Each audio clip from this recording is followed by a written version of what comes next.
sallallahu alaihi wasallam. Bila kita berjumpa dengan hadis ataupun orang baca hadis pada kita, apa yang patut kita buat?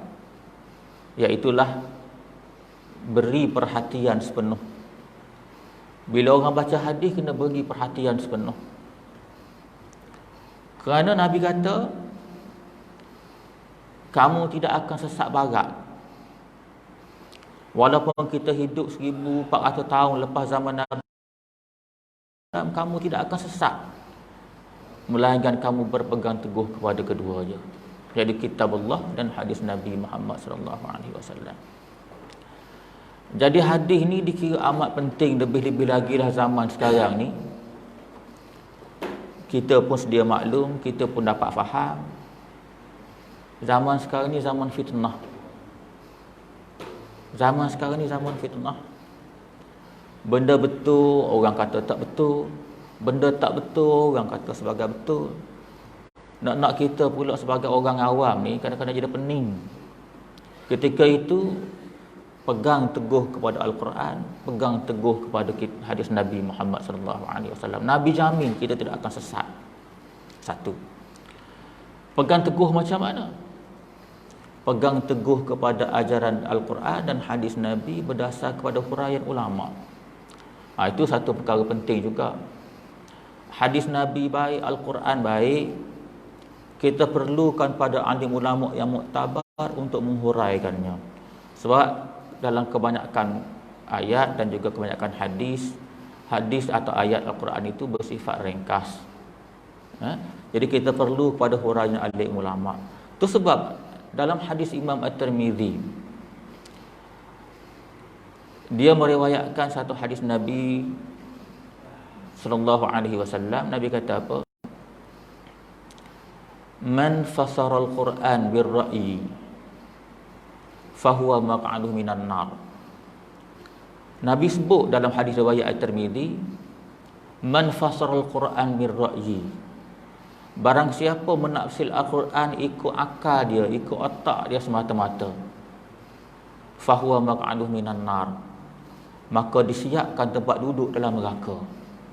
Jadi hadis ini, di samping bila kita faham Nabi tinggal Al-Quran dan hadis Nabi supaya kita ni sesat, lebih-lebih lagi dengan akhir zaman, di masa yang sama Nabi peringat, man fasara al-Quran bir-ra'yi fahuwa maq'aduhu minan nar, barang siapa menafsir Al-Quran ikut otak dia semata-mata, maka tempat duduk dalam neraka.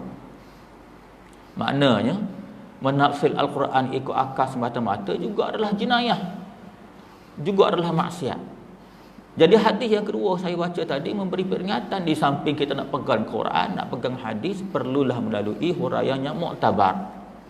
Bukan orang sebarang boleh tafsir Al-Quran atau keluar hukum. Ya, mesti berdasar pada huraian yang muktabar. Baik. Jadi hadis yang kita nak baca ni penting.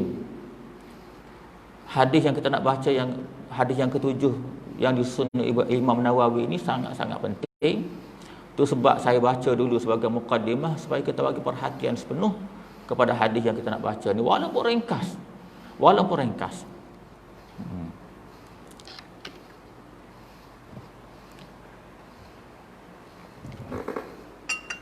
Saya ulang sedikit apa telah kita kuliahkan dari kuliah yang lepas tentang hadis. Kemudian kita sambung insya-Allah. Hadis ni ringkas saja. Hadisnya diriwayatkan oleh Imam Muslim, hadis sahih daripada Abu Ruqayyah. Daripada Abu Ruqayyah, agama tu adalah nasihat. Ni yang kita nak dalam. Kerana Nabi kata, lepas Nabi kata ad-dinun nasihah, maka sahabat bertanya, untuk siapa ya Rasulullah? Qulna liman, untuk siapa ya Rasulullah?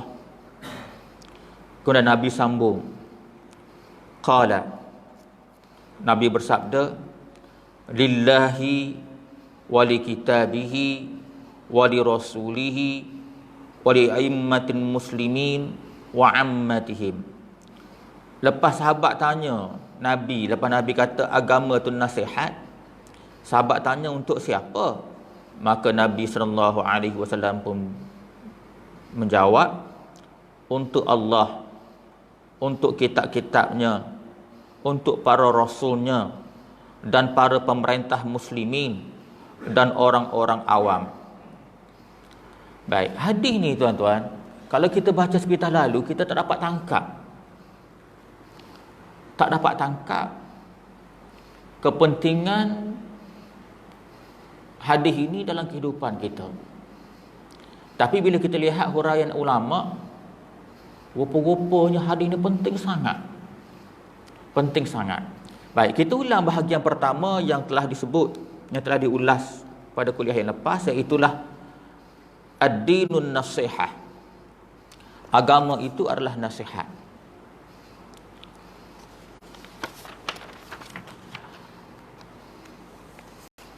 Secara ringkasnya tuan-tuan, ad-din ni kita pun sedia maklum maksudnya agama. Ad-din itu agama. Syekh Dr. Mustafa Al-Bugha dia bagi detail sedikit supaya kita dapat selami. Bila kata ad-din ni maksudnya syariat, tiang-tiang agama, sendi-sendinya, cabang-cabangnya, sama ada dibincang di sudut akidah ataupun tauhid, ataupun dibincang di sudut syariah ataupun fiqh, ataupun dibincang di sudut tasawuf ataupun akhlak. Tiga-tiga benda ni adalah agama. Orang yang beramal tiga-tiga benda, tiga-tiga cabang ni, bermula daripada tauhid, syariah ataupun fiqh, tasawuf ataupun akhlak, orang panggil orang ni beragama. Dia tak boleh ambil satu. Ambil satu, ambil tauhid tinggal fiqh, orang tu bukan beragama. Ambil fiqh tinggal tauhid, orang tu bukan beragama. Nak kata beragama kena ambil tiga-tiga sekali. Satu. Jadi kata Syekh Dr. Mustafa Al-Bugha dalam menghuraikan perkataan ad-din, dia kata agama tu maksudnya syariat. Tiang-tiang agama, cabang-cabang dia. Satu. Kemudian an-nasihah. Nasihat dalam bahasa kita. Rupa-rupanya kita bahasa Malaysia ni ambil bahasa Arab. Di sudut bahasa kita, an-nasihah ni atau nasihat ni yang kita sedia maklum dalam penggunaan harian kita, maksudnya tunjuk ajar, peringatan, ajaran. Begitu jugalah yang disebut dalam kitab kamus, dalam buku kamus dewan. An-nasihah ni maksudnya ajaran, petunjuk, tunjuk ajar dan peringatan. Rupa-rupanya tak jauh lagi lah an-nasihah daripada bahasa Arab ataupun bahasa Melayu kita sendiri. Sebabnya kita cedok bahasa Arab. Kalau kita lihat kamus bahasa Arab pula, an-nasihah tu maksud dia tunjuk ajar, pengajaran, bimbingan. Dia tak lagi jauh lah. Rujuk kamus bahasa Arab pun, bahasa Melayu pun sama. Jadi bila digabungkan ad-dinun nasihah, agama ini adalah nasihat. Nasihat pula bersifat bimbingan, tunjuk ajar, pengajaran. Sama ada kita cari sendiri ataupun kita baca Al-Quran, makna kita baca nasihat, ataupun orang lain tolong bagi tahu kepada kita, orang lain bagi nasihat, boleh belaka. Yang pentingnya untuk ambil pengajaran, untuk ambil iktibar. Jadi bila kita baca ad-dinun nasihah, agama tu nasihat, dia menceritakan bahawa agama ni tak boleh nak pisah daripada nasihat. Sehingga kan Nabi kata agama tu nasihat, nasihat tu agama. Seorang yang kata dia beragama, dia kena ambil an-nasihah ni sebagai darah daging dia. Ambil an-nasihah tu sebagai darah daging dia. Siapa-siapa dia nak kata aku ni beragama, Dia kena ambil an-nasihah tu sebagai darah daging. Kenapa sampai begitu besar, begitu penting an-nasihah ini? Tadi kita kata ad-din. Ad-din ni cerita pasal tauhid, cerita pasal fiqh, cerita pasal tasawuf. Sebabnya tuan-tuan, nasihat yang berbentuk tauhid, nasihat yang bersifat fiqh, nasihat yang bersifat tasawuf ini penting kerananya tujuan hidup manusia di hujung jalan tu tuan-tuan, yang Allah akan tanya akhirat esok-esok, kamu buat ke tidak, bergantung banyak kepada an-nasihah yang jadi darah daging. Kalaulah an-nasihah tak jadi darah daging, tujuan akhir kita tu payah nak sampai. Apa dia tujuan akhir yang kita dah sebut? Iaitulah tanggungjawab yang Allah bebankan atas bahu kita. Jawatan kita sebagai khalifah. Kita semua khalifah tuan-tuan. Saya khalifah tuan-tuan, khalifah abang-abang, khalifah kakak-kakak, khalifah, semua kita ada khalifah. Khalifah maksud apa?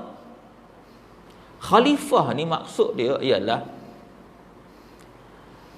mentadbir, memakmurkan muka bumi dengan hukum Allah. Mentadbir, memakmurkan muka bumi dengan hukum Allah. Allah buat bumi, Allah buat langit.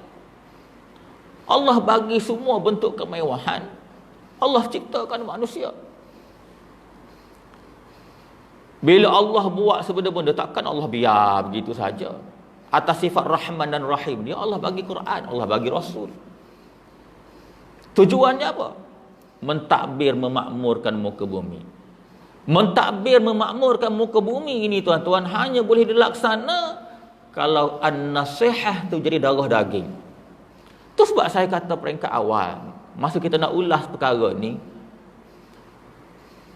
suatu frasa yang menjadi ikutan orang Melayu khususnya, harap-harap tak jadi lagi darah daging, iaitulah jangan jaga tepi kain orang.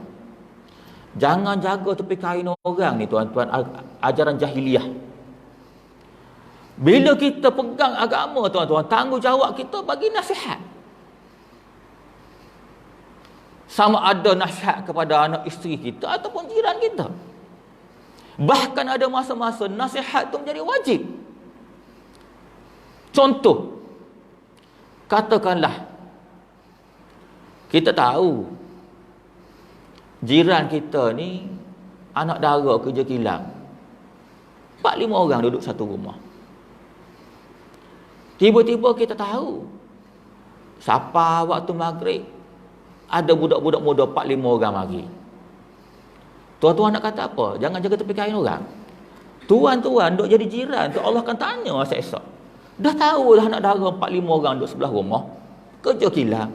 Lepas tu pula mari pula anak muda naik motor 4-5 orang. Tanggungjawab tuan-tuan untuk bagi nasihat. Dan tanggungjawab pemerintah untuk mencegah. Tuan-tuan nampak? Itu contoh. Dengan tidak nafilah, adalah privasi kita tu. Adalah privasinya. Tapi bila bertemu dengan masalah maksiat, kemungkaran, an-nasihah. Itu satu sudut. Itu baru satu sudut. Termasuklah perkara-perkara lain. Sebab an-nasihah ni bukan hanya cegah maksiat. Dalam masalah tauhid, dalam masalah fiqh, dalam masalah tasawuf, semua sekali. Tengok anak-anak muda yang kurang berakhlak. Kita sebagai orang tua, an-nasihah. Kenamal an-nasihah. Jadi ringkasnya daripada apa yang telah kita kupas pada kuliah yang lepas, ad-dinun nasihah, benda tak boleh nak pisah. Nabi sebut, bukan saya sebut. Kalaulah kita berhasrat untuk laksana perintah Allah Subhanahu Wa Taala, tanggungjawab yang Allah bagi pada kita, iaitu khalifah tu, kena pegang. Maknanya saya nasihat tuan-tuan, tuan-tuan nasihat saya. Ada bentuk pula kita nasihat sendiri diri kita. Baca Quran, baca buku-buku hadis, baca buku-buku nasihat dan sebagainya. Baik.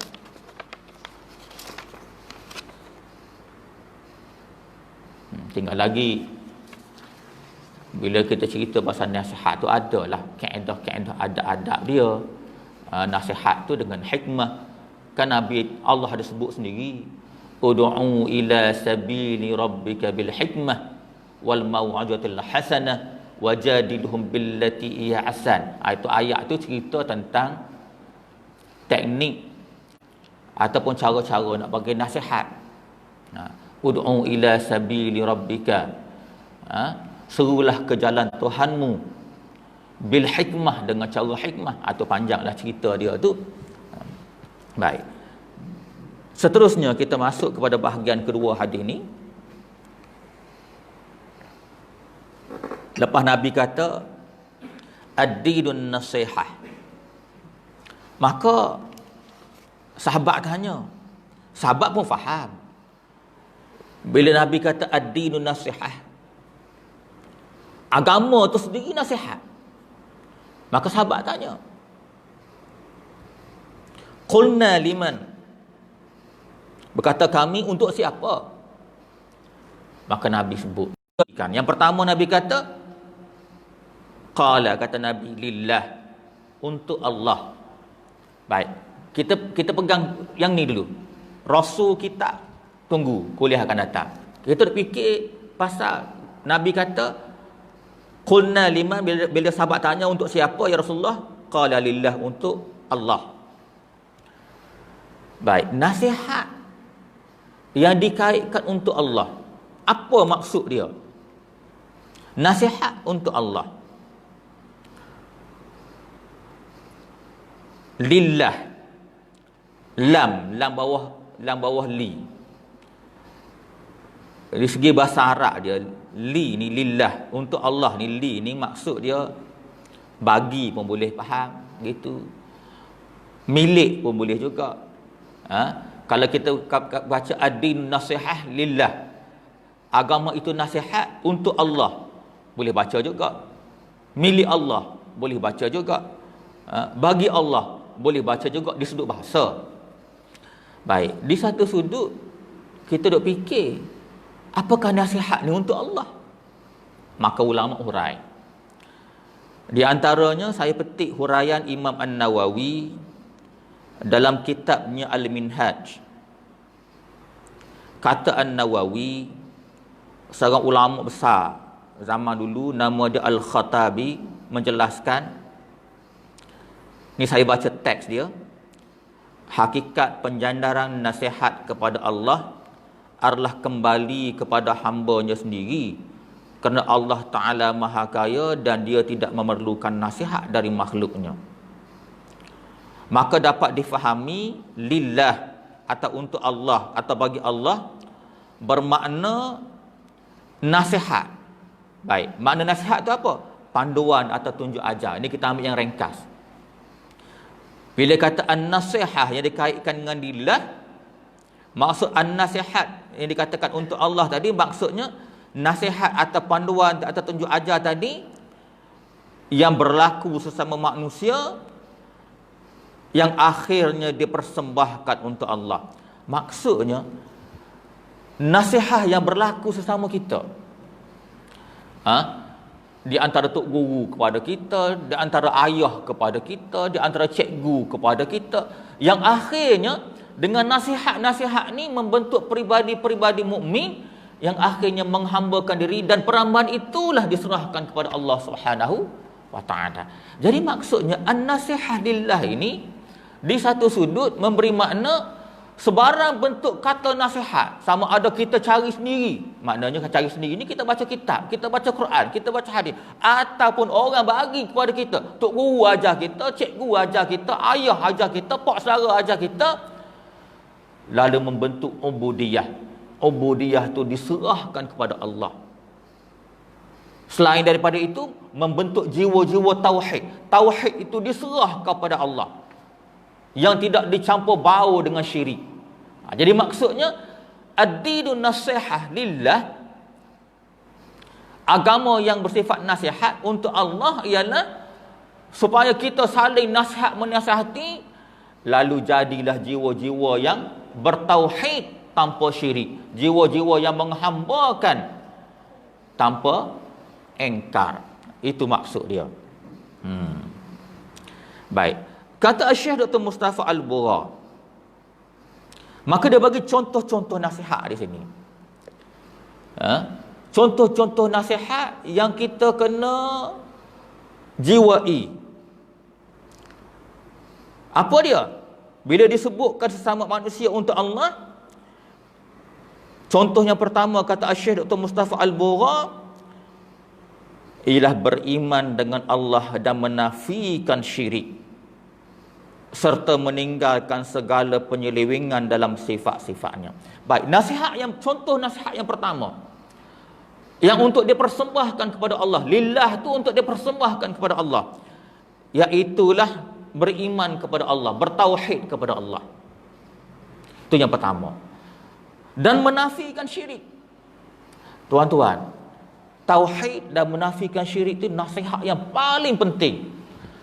Kalau dua benda ni tak dilaksanakan, lalu atas dunia ni orang jadi tidak bertauhid, lalu banyak melakukan syirik, disaster orang panggil. Hancur lebur semua sekali. Ini nasihat pertama. Itu sebabnya pengajian bab tauhid mustahab. Di samping kita mengaji bab fiqh, di samping kita mengaji bab tasawuf, dan tauhid penting. Baik. Apa contoh-contoh orang bertauhid ni tuan-tuan? Contoh-contoh orang bertauhid ialah sahabat-sahabat yang menyertai peperangan Badar. Ini contoh orang bertauhid. Sahabat-sahabat yang pergi perang Badar ni tuan-tuan, tuan-tuan pun sedia maklum, biasa duk mengaji kitab-kitab sirah kan. Perang Badar ni sahabat-sahabat 300 lebih. Kafir Quraisy 1000 orang lebih. Lepas tu pula sahabat-sahabat ni nak banding dengan kafir Quraisy, dari segi kelengkapan tenteranya jauh. Lepas tu pula sahabat-sahabat ni peringkat awal orang yang mertai Islam, orang panggil golongan-golongan mustadafin, golongan-golongan tertindas, terdiri daripada golongan hamba-hamba. Bukan pahlawan-pahlawan macam Khalid Al-Walid. Masa perang Badar tu Khalid Al-Walid masih belum Islam. Baik. Dalam keadaan lemah, dalam keadaan kurang persediaan, bila Rasulullah kata perang, boleh pergi perang. Ini orang bertauhid.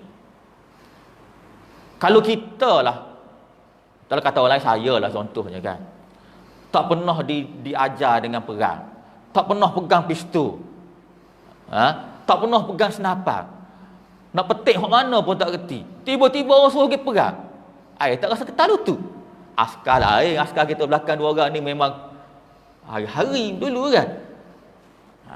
Tapi sahabat bila suruh pergi perang tuan-tuan, perang Badar, dalam segala kelemahan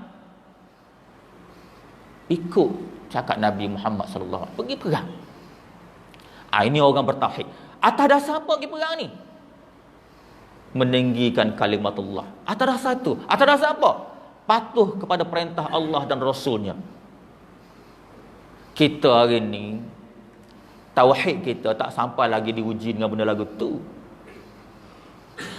Baru di peringkat orang panggil, pergilah subuh nu. Tak boleh dah. Sebenarnya tuan-tuan, hak mari ni secara nisbah dengan hak tidur dengan selimut tu kecil sangat. Mengaku Islam tapi tak boleh nak tolak selimut. Nak baru kahwin pula agak kan. Lagi tak boleh nak bangun. Tak boleh nak tolak bini, nak tolak selimut mari tak boleh. Belum suruh pergi pegang lagi. Begitu jugalah tuan-tuan, nak uji tauhid kita sekarang ni dalam bentuk patuh kepada perintah-perintah yang agak biasa. Apa dia sekarang perintah agak biasa yang orang langgar? Riba. Hutang tak bayar. Ini perintah biasa ni. Berapa orang langgar riba? Berapa orang bila main dengan hutang tak bayar? Berapa orang bila melibatkan jiran, dia suka menyakiti jiran dia? Tak usah cakap banyak lah. Sekarang ni dah jadi tabiat. Kan orang bawa kereta sekarang ni kan. Kadang-kadang saya duduk bimbang juga dekat dengan Petronas tu. Bila masa je nak aksiden tu. Kan mari daripada Rincai turun tu kan. Mari laju. Kan jalan tu kan one way. Nak jalan one way, no entry ni kan. Kita mari daripada Petronas nak keluar, nak menghala ke Rincai. Daripada situ sekarang ni kalau tuan-tuan perhati, dia mari tak break dah. Seolah jalan tok dia. Kan jalan no entry tu. Point dia apa tuan-tuan? Orang sekarang ni jalan aku, jalan dia, jalan aku juga. Harta aku, harta dia, harta aku juga. Dah jadi perangai pelik sekarang ni. Maknanya sekarang ni tauhid ialah kepatuhan kepada benda-benda yang biasa pun ramai orang langgar. Padahal tak payah sangat pun. Baik. Jadi kata Dr. Mustafa Al-Bura, an-nasihah peringkat pertama ialah tauhid. Dan membebaskan daripada syirik. Kenapa Dr. Mustafa sebut benda ni? Baik, saya nak baca 2 ayat. Pukul berapa dah? Nak baca 2 ayat. Cerita pasal tauhid dan syirik. Tauhid syirik ni tuan-tuan benda nombor 1. Kalau tauhid kita hancur tuan-tuan, tak ada can masuk syurga. Tak ada can tuan-tuan. Itu satu hal. Tentulah masuk dalam kubur memang kena belasah kau-kau punya dengan muka nakir. Kita kena beringat, jangan buat tak tahu. Nak kita sekarang ni peringkat veteran belakang dah kan. Saya samalah. Tinggal umur-umur subsidi. Kena beringat. Anytime muka nakir, anytime malaikat maut mari jemput kita, muka nakir duk tunggu dalam kubur. Jadi isu syirik mustahak. Jangan sampai apa pun yang berlaku syirik kena jaga. Tauhid kena pertahan. Baik, ada beberapa nas yang saya nak baca. Kenapa Dr. Mustafa Al-Bura kata an-nasihah tauhid ni nombor 1? Nombor 1 sekali, tauhid ni syarat untuk jadi hamba Allah. Itu yang pertama. Yang kedua, syirik ni sebab murka besar Allah Subhanahu wa taala. Itu nombor 2. Baik, kita baca sikit beberapa nas tentang tauhid syarat untuk jadi hamba Allah. Yang mana kita kena saling nasihat menasihati, bermula daripada anak bini kita. Jangan sampai anak bini kita terlanggar boundary tauhid. Hadis Nabi Muhammad sallallahu alaihi wasallam. Hadis riwayat daripada Bukhari dan Muslim. Hadis sahih. Daripada Ubadah bin Samit. Nabi sallallahu alaihi wasallam bersabda, "Man syahida an la ilaha illallah wa anna Muhammadar Rasulullah harramallahu alaihi an-nar." Baik. Hadis ni ringkas tuan-tuan tapi dalam. Nabi kata dalam hadis yang sahih, man syahida, siapa dia bersaksi. Tuan-tuan kena faham baik-baik, saksi itu apa? Man syahida, siapa dia bersaksi, saksi apa? Alla ilaha illallah wa anna Muhammadar Rasulullah. Aku bersaksi tiada Tuhan melainkan Allah, dan aku bersaksi Muhammad itu Rasulullah. Kalau sebut saksi ni apa? Saksi ni dia maksud ni saksi dengan jiwa raga. Apa maksud saksi? Bahawa la ilaha illallah, tidak ada ilah. Tidak ada ilah. Ilah ni apa? Ilah ni yang dipatuhi, yang disembah, yang dipanjat kesyukuran, yang dipanjatkan doa. Pendek cerita yang dipatuhi 100%. Itu ilah. La ilah, tidak ada Tuhan yang disembah, yang dipatuhi melainkan Allah. Kalau cerita pasal saksi apa?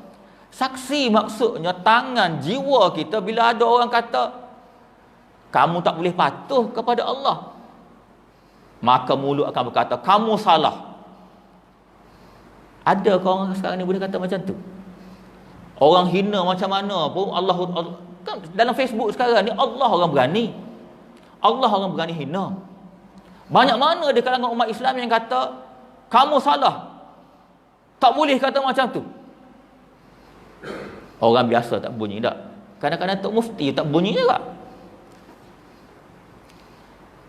Syahidah, saksi maksudnya dia menyaksikan, dia berpegang dan dia akan defend benda tu. La ilah. Ilah tu maksudnya apa? Patuh semua benda. Bukan saja patuh di sudut kena solat, kena pergi haji, bahkan hukum-hukum dia, Al-Quran semua kena pertahan tuan-tuan. Ini yang dimaksud ad-dinun nasihah. Al-Quran semua nak kena pertahan. Jangan ada orang pelekeh Al-Quran. Jangan ada orang tentang Al-Quran. Apatah lagi kalau orang bakar Quran. Tuan-tuan ingat masa perang dengan Iraq, perang Teluk hari itu, Al-Quran ni tuan-tuan teruk diperlakukan oleh musuh-musuh Islam. Tuan-tuan boleh baca sendiri, boleh masuk dalam internet, boleh cek apa yang diperlaku kepada Al-Quran. Pokok pangkalnya berapa kerak di kalangan umat Islam hari ini yang bangun menyaksikan la ilaha illallah bila Al-Quran dihina. Macam saya sebut tadi, kadang-kadang Tok Mufti pun tak bunyi suara. Ni kalau kita baca satu lagi cerita pasal tanda-tanda kiamat, nak dekat dah ni. Nak dekat. Bila mana orang hina Al-Quran, Tok Mufti bertutup mulut. Tunggulah goncangan yang begitu hebat daripada Allah Subhanahu Wa Taala, sehingga kan ibu yang mengandung pun melahirkan anaknya takut kepada hari kiamat. Baik. Hadis ni kata apa ni? Man syahida, siapa dia bersaksi. Saksi apa? La ilaha illallah, tiada Tuhan yang disembah melainkan Allah. Bukan ideologi-ideologi lain, bukan pemimpin-pemimpin lain, bukan harta benda, Allah. Kalau orang duk sembah harta, duk sembah pemimpin, bila bertembung dengan Al-Quran, sembah pemimpin, sembah harta, orang tu bukan bersaksi. Jadi siapa dia bersaksi la ilaha illallah wa anna Muhammadar Rasulullah, Muhammad tu pesuruh Allah. Mana Al-Quran tu hakikatnya mari daripada lidah Nabi. Dan juga hadis-hadis yang banyak.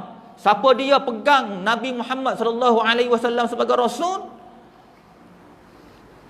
Nabi kata haramallahu alaihi nar, maka Allah mengharamkan atasnya neraka. Tapi tadilah kena bersaksi lah. Kalau misal kata atas asal bertembung saja pun dah longgar, dah jatuh, tak masuk kategori ni lah. Satu. Jadi nak cerita tuan-tuan, tauhid mustahak.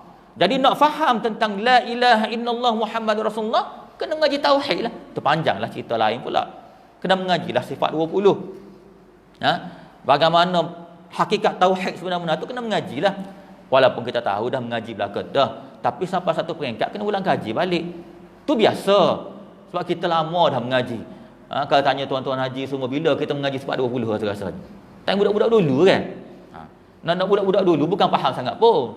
Hafal je. Allah wujud qidam baqa. Bila tanya suruh tanya detail sikit tak boleh nak jawab. Jadi sampai masa dah tuan-tuan kena ulang kaji. Buka balik kitab lama-lama kita mengaji itu, biar faham hakikat tauhid ni apa. Hakikat tauhid ni apa?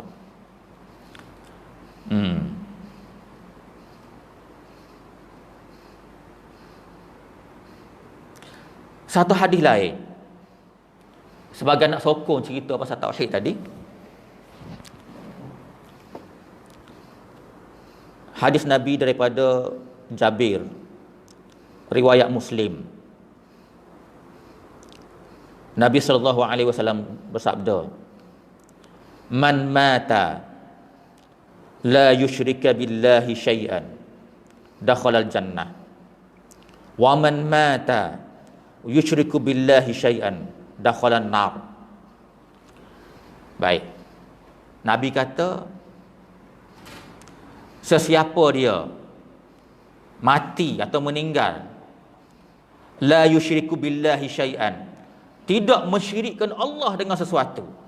Tuan-tuan faham? Tidak mensyirikkan Allah dengan sesuatu. Mana bila cerita pasal kepatuhan ni, dia tidak menduakan Allah. Tentulah dia patuh segala perintah Allah. Yang ni kita boleh cek diri masing-masing. Banyak mana kita patuh, banyak mana kita langgar. Dalam kes ni Allah kata, Nabi kata, man mata, siapa dia mati, la yusyriku billahi syai'an, tidak mensyirikkan Allah dengan sesuatu. Syai'an tu maksudnya tidak mensyirikkan Allah walaupun satu saat, satu zarrah. Dalam banyak perkara-perkara syirik, satu pun dia tak langgar. Nabi kata dakhalal jannah, masuk syurga. Hak ni dah hak Nabi katanya, man qala ilaha illallah dakhalal jannah. Siapa dia kata la ilaha illallah sebelum dia mati, masuk syurga. Dengan syarat tidak syirik. Kalau syirik tu duk main berlengkar dalam tubuh dia, tak masuk. Yang kedua Nabi sebut, waman mata, siapa dia mati, yusyriku billahi syai'an, dalam keadaan dia mensyirikkan Allah dengan sesuatu. Walaupun satu benda, sesuatu maknanya dalam banyak-banyak syirik, satu benda dia syirik pada Allah. Nabi kata dakhalan nar, masuk neraka. Neraka ni tuan-tuan kena beringat baik-baik. Tak padan tubuh kita ni, walaupun kena hawa neraka, hancur lebur tuan-tuan. Tak padan. Api yang ada atas muka dunia ni berapa ratus kali basuh, tu pun kena tangan menjerit kita. Jadi cerita syirik ni cerita besar, cerita penting yang kita kena halusi. Balik di rumah, buka baliklah kitab-kitab berkenaan syirik, baca, biar kita faham dengan baik. Jadi berdasarkan kepada dua hadis tadi, nak ceritanya syarat untuk jadi hamba Allah ialah tauhid. Kemudian sebab kepada murka Allah yang besar ialah syirik. Maka kembali kepada ad-dinun nasihah lillah tadi, agama itu nasihat, tak boleh pisah. Siapa-siapa dia kata aku beragama Islam, dia kena jadikan nasihat tu darah daging dia. Dalam konteks lillah, untuk Allah, Nabi kata berdasar pada huraian Syekh Dr. Mustafa Al-Bugha, kena saling nasihat menasihati. Saya nasihat tuan-tuan nasihat saya. Apa dia? Kena beringat, tekad untuk jadi hamba Allah ialah tauhid. Tekad untuk masuk neraka, syirik. Kalulah kita boleh amal yang ni saja tuan-tuan, semua orang pakut amal benda ni, berubah umat Melayu Islam kita, berubah habis. Berubah tuan-tuan. Jadi mudah-mudahan dengan sedikit peringatan itu, saya pun bertambah baik amalan saya, tuan-tuan pun bertambah baik amalan tuan-tuan. Mudah-mudahan bila kita mati nanti, Allah terima kita ni sebagai hamba dia. Kita bimbang, masa nak tarik nyawa kita pun dah nampak ada tempat kita dalam neraka. Kena bimbang. Sebab bila mari malaikat maut nak tarik nyawa kita, kita nampak dah tempat kita. Kita bimbang. Masa tu baru nak menyesal tak guna tuan-tuan. Nak minta tolong dengan Allah, ya Allah Tuhan aku, bagilah aku seminit lagi aku nak taubat. Tak jadi. Allah tak akan lengahkan walaupun sesaat. Kalulah masa tu kita buat kesilapan besar, tanggunglah sendiri. Jadi dalam masalah nasihat tadi, dalam bab tauhid, satu juzuk pun tak boleh ada syirik kepada Allah. Mudah-mudahan Allah bagi kita kekuatan untuk amal benda ni, dan kita beramallah dengan sifat nasihat tu, kita mulakan dengan anak bini kita sendiri. Bersihkan nasihat, bersihkan daripada syirik.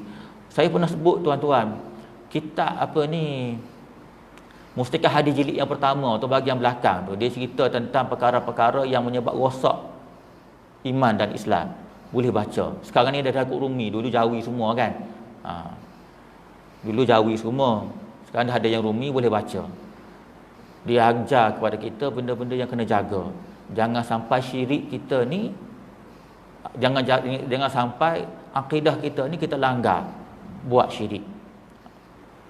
Risikonya besar sangat. Aku qauli hadza wa astaghfirullahal azim li wa lakum. Assalamualaikum warahmatullahi wabarakatuh.